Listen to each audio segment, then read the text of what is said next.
Welcome back. We're on part 3 of episode 51, and we're talking about the best WWE Championship of all time. Best championship. Yeah, that one. You know, the one of them. The winged title. The best champion of all time tournament. One that no longer spins. Yeah. Who knows? Maybe it'll be the next one. I'm still kind of used to saying the hottest Divas and Knockouts tournament. I almost said that earlier, too. Oh, someone's going to be in trouble. So let's, before we go into round 2, part 1, breaking round 2 into 4 parts, which is not going to be the 30 parts of what round 1 was for that tournament. Before we get into that, the matches for this week, let's go over the results for the preliminaries to make sure that the people got into the tournament themselves, because remember, I had to knock 10 of them out to make sure that we were down to the 32 to actually fit into the bracket and everything. So it ended up becoming this kind of a result. We had Batista beat Ivan Koloff 61-11. Not really too surprised there. Did those 11 people actually knew who Ivan Koloff was, or they just hated Batista? Doesn't really matter. He lost anyway. Blow your mind. JBL 50-50. JBL beat Stan Stasiak 58-6. So hopefully that's people knowing about JBL's title reign and not just like voting against the old guys. Eddie Guerrero beats Rey Mysterio 55-12. Still not Damn sure straight. still not sure why Rey got 12 votes in the first place. His title reign was all but 45 minutes or something like that. Yeah. Yeah, it was an hour and a half or whatever. Sergeant Slaughter. It was longer than Big Show's. Sergeant Slaughter beats Superstar Billy Graham 36-19. Can't argue with that one. Both guys AWA alumni, just pointing that out, people. Y2J wins the 3 initial war against RVD 58-6. Can't argue with that one either. It's just, yeah. Fuck RVD. Actually, I don't know. He might be a nice guy, but fuck him anyway. I'm in a bad Next mood. division champ. We're waiting for someone to say fuck somebody. Fuck you, Lillian Garcia. Yeah, Anyway. we gotta fuck somebody this week. You know what I mean? Well, we'll do that in a second because Ultimate Warrior's coming up. Jeff Hardy beat Diesel 39-23, so that's the first one that we disagreed on because I was just screw it, I'll vote for Diesel. It doesn't matter, they're both going to lose to Steve Austin in the next round. I voted Diesel. I don't like Jeff Hardy. I think he's a piece of shit. But anyway. I think I'm the only one in this room that voted for Jeff Hardy. You're in no this longer coming off conversation. I Got Gameplay, Brandon. That's it. We're done. Yeah, I'm banned for voting for Jeff Hardy in this tournament. My mum voted for Jeff Hardy and she's no longer allowed in the house. At Yes, least you're not in banned that. from your premises. Yeah. Pedro Morales loses to Ultimate Warrior 49-4, so fuck Ultimate Warrior. Nah, I voted for him. I May can't. the powers that be push me forward in this tournament of death. The sands of time were telling me that Triscuits are better on Sundays, and just a bunch of fucking nonsense. The one thing I think people need to know about the Ultimate Warrior is they have to see a video called The Ultimate Warrior's Confession. It's the ultimate confession. Watch it and see what we're talking about. That or just watch the videos where people take his promos and repeat them where he's just going, ah. We had The Miz beat Kane 35-28. I'm really surprised there. Yeah, I disagree with that. 'Cause I'm not. The thing is, I think people think I'm not a big Miz fan. I am a big Miz fan, but I just think Kane should have beaten The Miz. Kane's title reign was worth a hell of a lot more than Miz's. Well, he didn't. But it was a day. I know it was a day, but I don't. Again, it's not how the belt makes the man look. It's how the man makes the belt look. And within that one day, Kane managed to defeat the biggest guy in the company, have the championship, and lose it to him the next night, of course. But it sort of elevated the guy's feud with Mr. McMahon, as we talked about before. But I'm not going to go back into it, otherwise I'm going to start ranting. Yeah. So, Well, yeah, you could go back and listen to his whole reason for voting to Kane in the last episode if you didn't. which most of you didn't listen to, did you? That. You all just voted for The Miz because he was awesome, didn't you? That's pretty much it. Yes. That was exactly why I voted for him. That's the goatee. Iron Sheik beat Buddy Rogers 36-12. And Big Show beat Andre the Giant 29-25. Very close one there. I don't know how that one happened because Andre. Yeah, I'm should've surprised by that too. You Me know, and I Brandon voted for actually Big Show, should but after your reasonings behind it, I could have switched my vote around. It wouldn't have made a difference. It still would have been a Big Show victory. But as far as I can remember, I think that they're facing Psycho Sid next round, so that's going to be kind of interesting. The master and the ruler of the world. So that's it for the review for the last couple of matches that we just had. The next 4 matches in the tournament are John Cena against Batista. This is very, very easily John Cena. Yeah, definitely. There is no argument I can think of for Batista. Well, he's got the most title reigns, and like it was his 3rd reign with the belt. It was like over a year-long reign, longer than any of Batista's put together. Right. Pretty much his whole 2006-2007 run.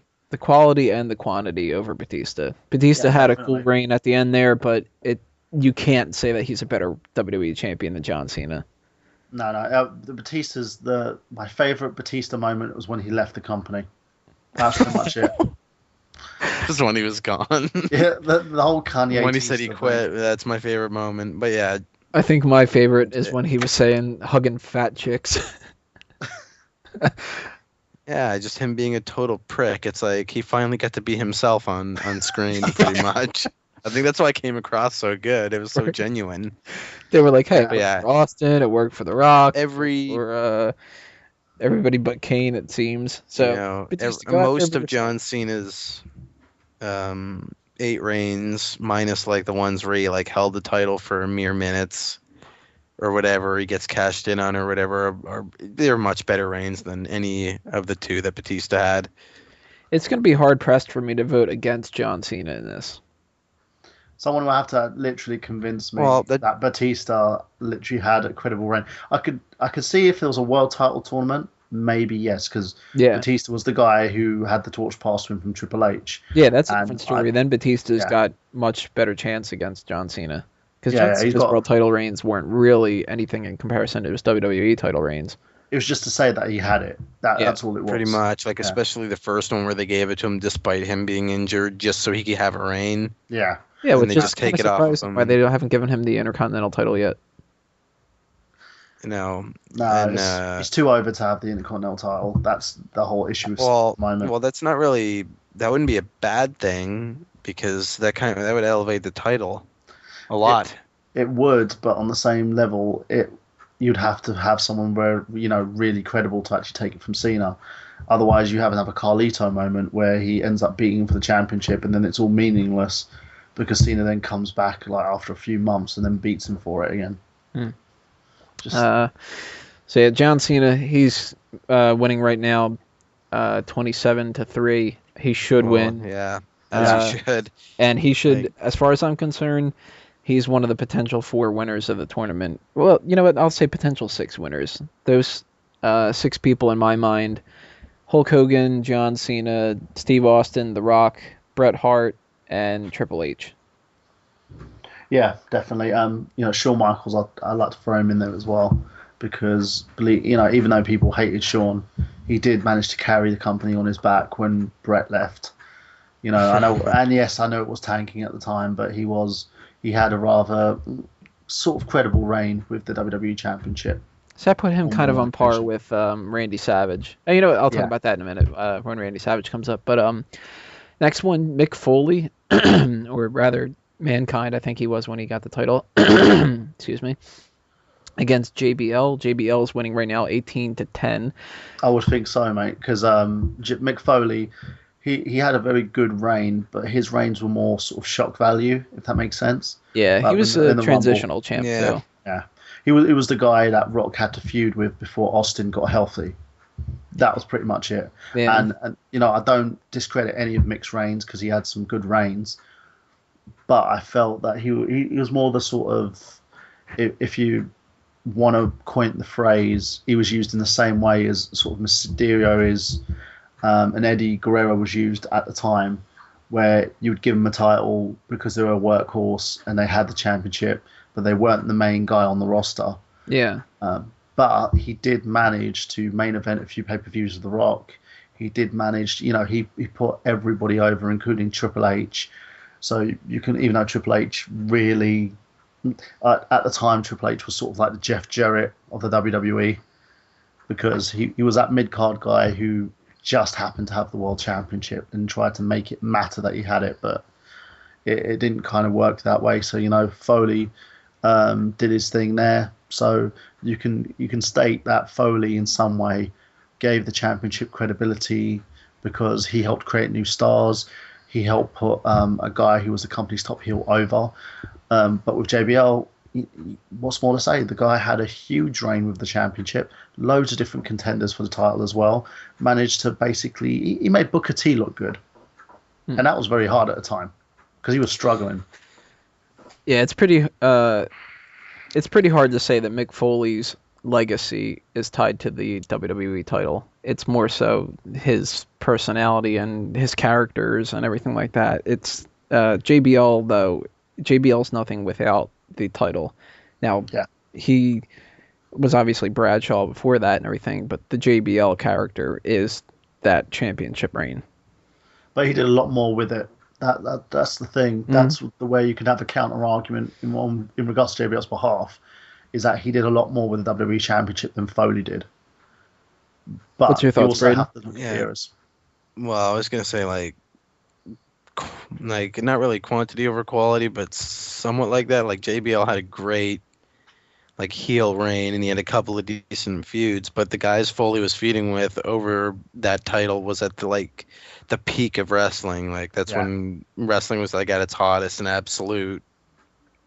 I would like to say not really on top of entertainment entirely, but it was definitely when most people were watching were during his title reigns. And who could forget the infamous WCW moment where they heckled the fact that Foley won, and then they ended up losing viewers because people were like, "Oh, really? He won the title in the WWF?" And they switched over to watch him win it. That's why I switched over. I literally remember that time they did that, and it was on TNT at the time in the UK, and I switched over to Sky Sports to watch Monday Night Raw and watch Foley win the WWE Championship. Yeah, kudos to Foley. Gets a little bit of a boost there from being the guy that twists the war around.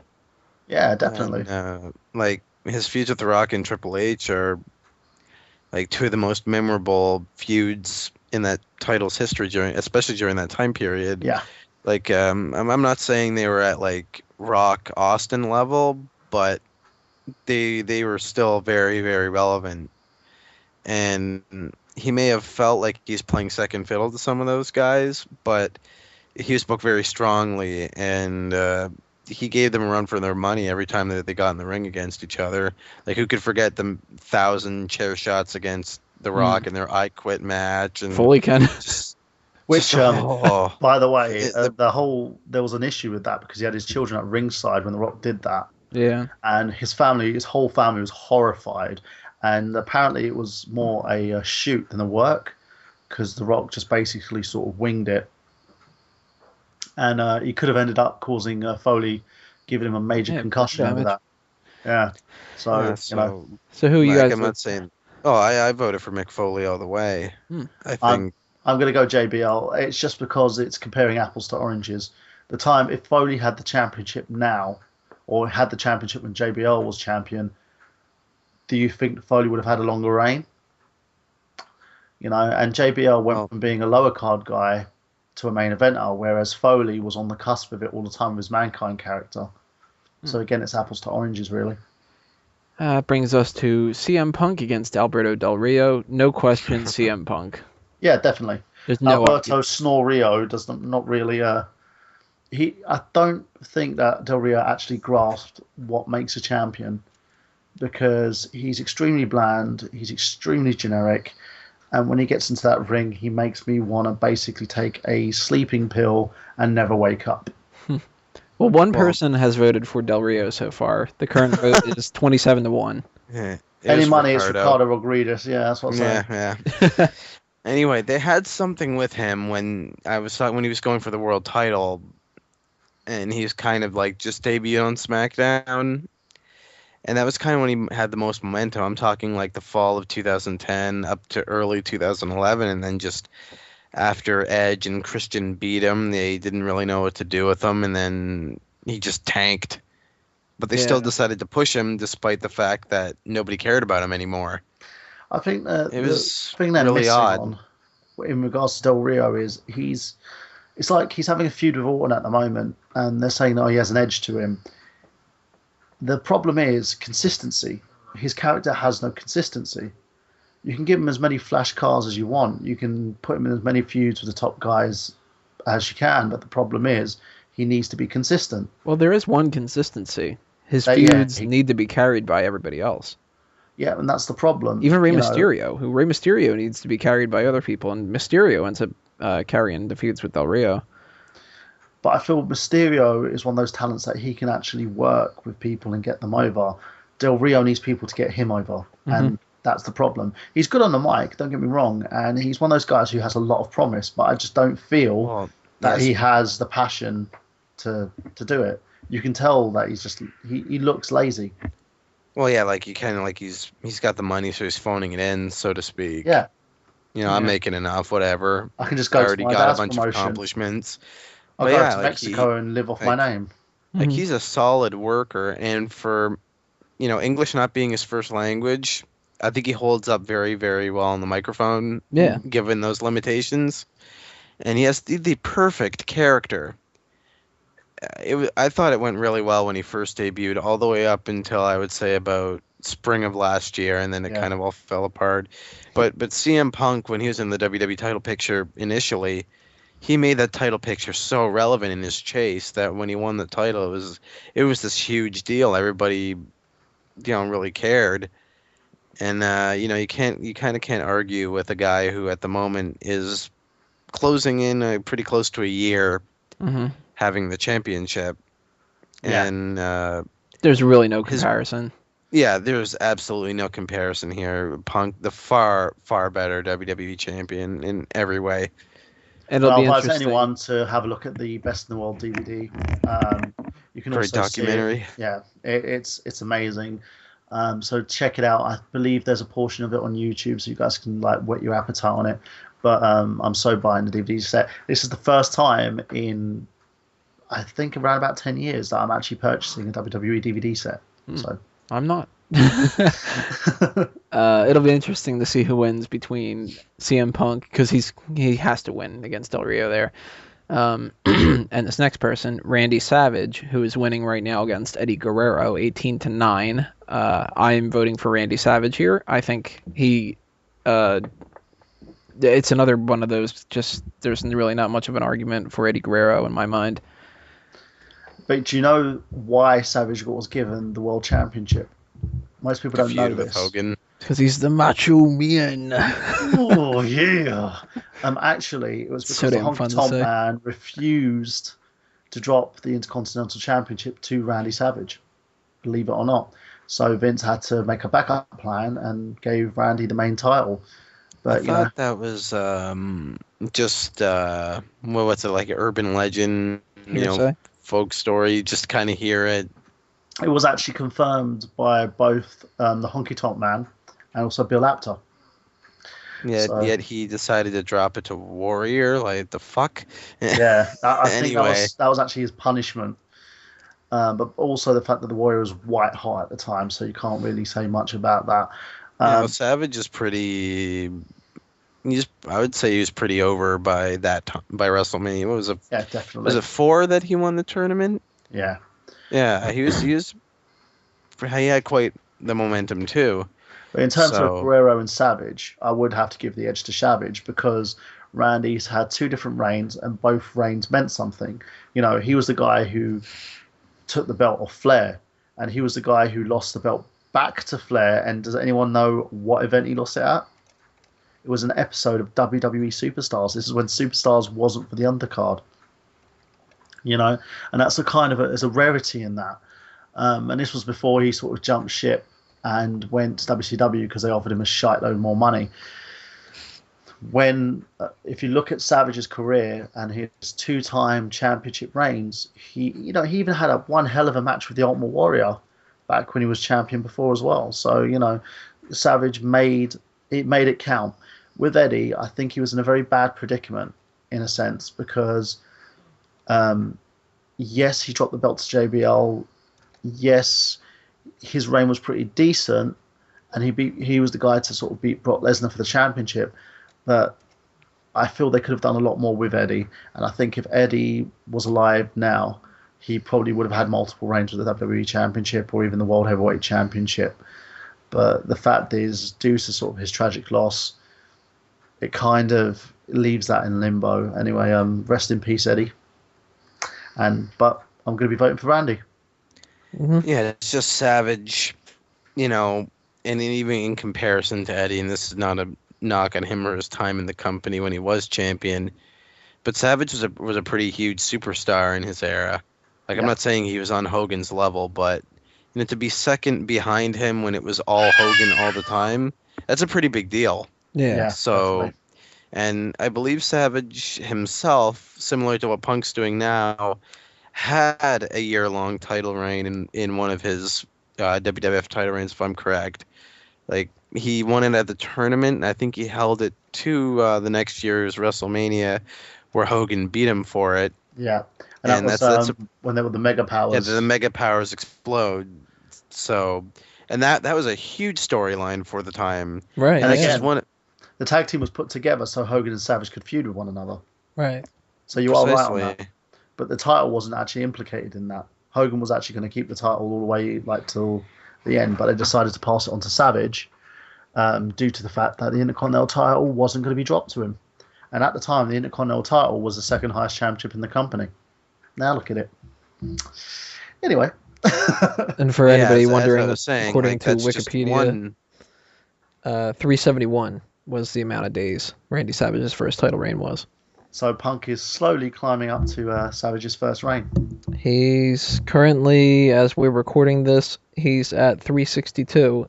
So he's a little bit behind Shawn Michaels right now from the 396. And for the think about it combined this days. way. Yeah, he's 2 reigns. Most of the guys, like John Cena's reigns, Punk slowly climbing up to Cena. And Cena's reigns have been with, 10 different reigns? Yep. So, Cena may have been a 10-time champion, but he hasn't had it for that long.